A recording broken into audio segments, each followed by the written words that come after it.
Welcome to another episode of Shape Your Story. This time, Lisa, we are live. I know, we're in the same room. In the exciting? same room. Oh It's fantastic. So we covered an amazing amount of content so far in all the different episodes. Thank you guys for watching. But one of the things we skipped over are tools. Now, we use a lot of different tools, and a lot of people have been asking, what are you using and when do you use this versus that? So let's start with iPad, because that's your favorite tool. It's my favorite tool as well. But you use it a lot to illustrate and tell stories. So Absolutely. Talk about why and how and all that kind of good stuff. Yeah, so I mean, I have my iPad Pro here. I use the Procreate app, but there's a lot of other apps you could use instead, like Concepts or Adobe Fresco. I have a Logitech Crayon right here. You can also use an Apple Pencil. And I love this because it is endlessly changeable and fixable. It's endlessly shareable. So as soon as we're done, you can share it out to people, which makes it a little bit faster than analog tools like pencil and paper that you have to take a picture of and everything. The most important thing is that you can erase. You cannot erase. I mean, you can erase, but it's hard and takes some time. Well, the best thing is you could not even erase, but just undo. Just hit the undo button. Yeah. Don't you wish you could do that in life? Like, don't you wish you could just hit the undo button when you make a mistake and just make it not happen? Absolutely. Now, so it's interesting. So you use both the Apple Pencil. I have a Pencil Pro as well. But Crayon's interesting because it's got a couple features that I want to highlight. So number one, it's got a power button. So when you're not using it, you can just turn it off. So that way you're always charged. And I think like a couple times I forget it's in my bag, and after 6 months I turn it on and it's actually still working. Yeah. It also has USB-C on the top. And the thing that frustrated you initially, I thought was really great, so I sent Lisa a crayon. And she's like, how do I connect this thing? I'm like, you just start writing. I spent like an hour trying to find the how to pair this with my iPad. And I was ashamed. I didn't want to tell you that I couldn't figure it out. So I just started using it. It's like, oh my God, it just works. You just turn it on and it works. How is that possible, right? Yeah. So, that's really great about this. And I like the flat. Also, it doesn't roll off the table. Doesn't roll off the table, and that's great. Which is cool. So I like them both. I use them sort of interchangeably. So when we started filming Shape Your Story, we used also different mediums, I should say. But one of the things we did is we didn't take a digital output. So you can take a digital output from iPad directly to your computer, share into Zoom or Teams or whatever platform you're using, Manicam, et cetera, right? But you can also do it via analog. So I want to show you how we did it. So we use Logitech Reach, which is a desktop camera that enables you to capture your drawings, your post-it notes, and all that kind of good stuff. But let's go over to one of our stations that has a Reach, and we'll show you exactly how you can use Reach, either with an iPad in digital mode or just in pure analog mode. You can show anything that's on your desktop. Let's go check it out. Let's go. All right. This is Logitech Reach. Now, you might be thinking, hey, we took a webcam and we put it on a stick. We took a webcam and we put it on a stick. However, Reach does a few things I want to talk about. So first of all, it is an autofocus camera. So if you want to get closer to the subject, in this case, a notepad on Lisa's desk, basically hold on this button and it can go straight all the way to the bottom. It automatically focuses, and you can also bring it up just like that. Now, the other nice thing is you can also make it go back and forth. You can also tilt the camera back and forth, and you can change the orientation of the camera. That's really useful when you want to make sure whatever is on your desk is facing up, not sideways. So next, I want to talk to you about how you use it and how we used it on the actual show. Absolutely. So when I use Logitech Reach, it's when I want to show something that's on my desk.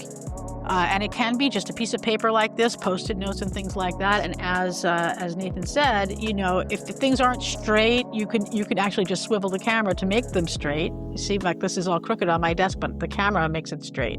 So now I'm going to straighten it out. And I'm going to change the camera again. And so if you wanted to show something that you were drawing on your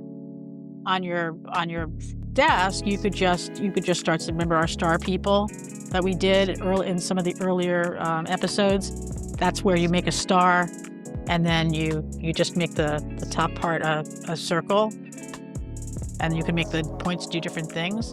So you can use the Reach for this. And as Nathan said, if I want to like zoom in on this, look how it stays focused. It's really pretty amazing that it does that. I go far away and it's still focused.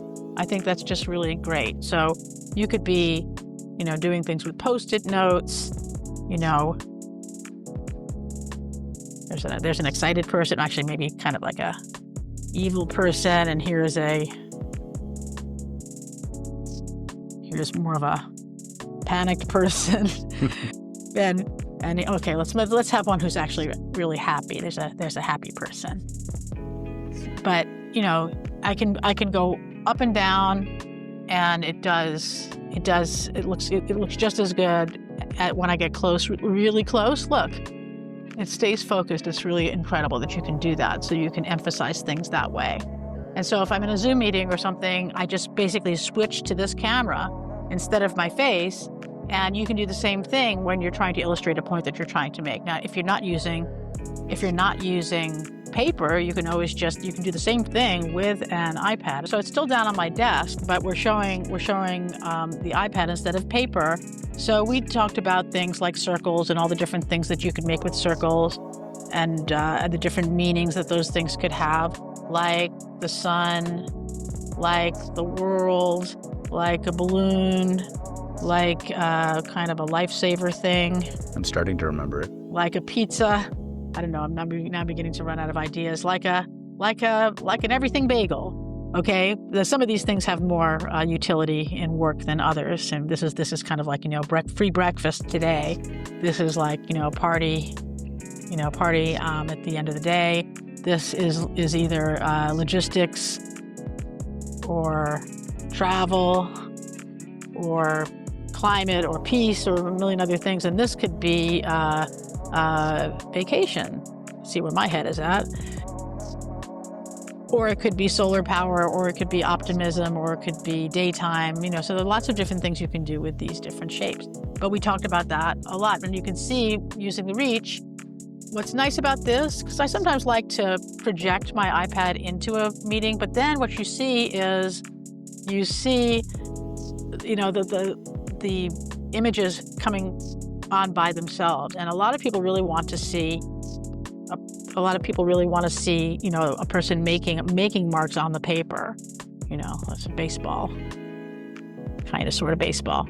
So that's how you might use the reach with a tablet instead of a piece of paper. But like I said, you can use it with anything that you want to be able to show on your desk, and then you just swap your camera out for the reach. And because it's just a USB connection, you just choose a different camera when you're in a virtual meeting.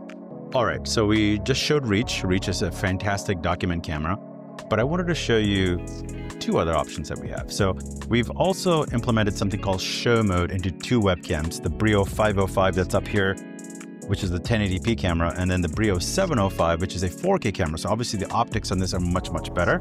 But just for this kind of demonstration purposes, I want to show what's on my desk. So if I'm drawing and I'm doodling, I stole your stuff. So I basically stole the same notepad, right? So I want to be able to demonstrate what's on my desk. So the nice thing with show mode, we can basically literally just flip your camera down just like that. And because it flips over, it knows that it's down. Yeah. So there's two things that it does. So number one, it flips it over. So it's in the right orientation as you are drawing. So you don't have to draw upside down. That would be kind of crazy. But then if you notice, it also zoomed in. So you can preset it. So if you want it to be closer, you can basically go in and say, okay, I'm going to zoom in by 50% back to my desk in this case. And now you can write, and everyone on the call on the far end, or even if you're just building a video yourself, can now see what's on your desk. Right. So you could be really spontaneous. So if you don't have a dedicated document camera like Reach, which does take up some space on your desk, let's be honest, this is a webcam that can also be like a document camera. I would look at this as a occasional person that's, if you're going to occasionally draw, occasionally do a design, even a show a product I was showing you earlier, I could literally, set that right there. Now I can actually show the entire product to the audience far away.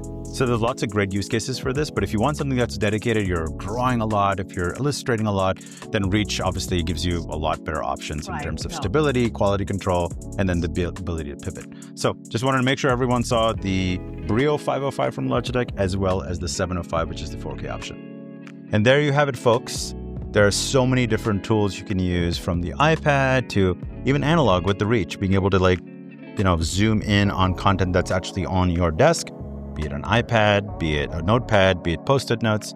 And then finally, with the Brio 505 and the 705, you can also use your webcam if you're occasionally doing artwork. Right. So there's so many options. Yeah, but the best option is the one that you've got to hand so that you can jump in spontaneously use drawing in your work with other people.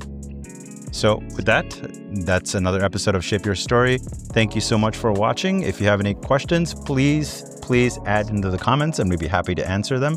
See you on the next episode.